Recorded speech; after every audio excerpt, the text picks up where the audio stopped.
Simpleng prito lang ang iluluto natin ngayon at na-marinate na natin siya sa soy sauce, sibuyas, bawang at paminta.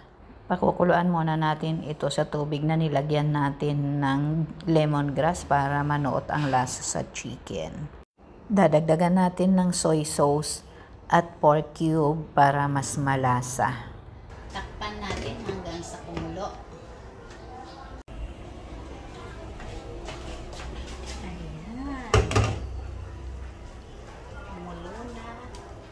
Baliktarin na natin guys para yung kabila ay maluto rin.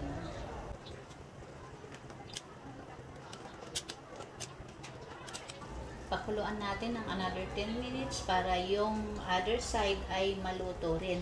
Then takpan na natin uli siya. Hanguin na natin. I-drain muna natin siya. Ayan. Magpa-fry na tayo ngayon. So, ilalagay na natin ngayon yung ating chicken. Pwede namang lagyan ng breading. Pwede rin ganito lang. Sa ngayon, ang gusto ko ganito yun.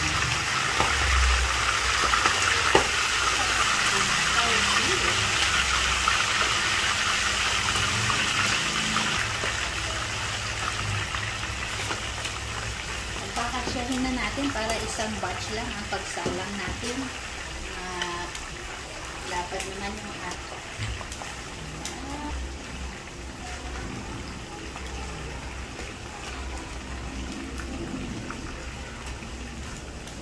Tumatalsik ang mantika, kaya tatakpan natin.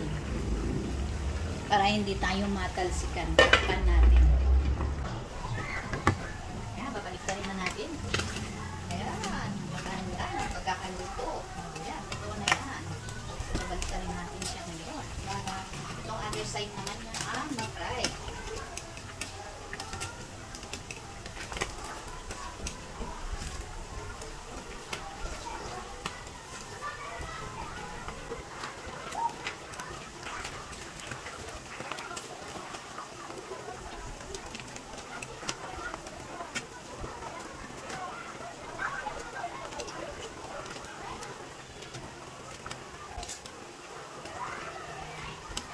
Takpan natin siya ulit para hindi magtalsik ang mantika.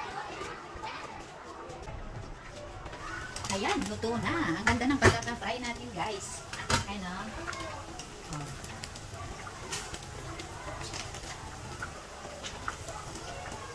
Iwanan muna natin. Ayan, i-drain na natin siya.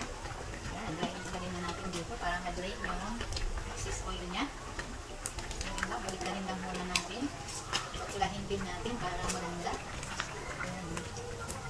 Yung mga mapula na, kuhanin na natin.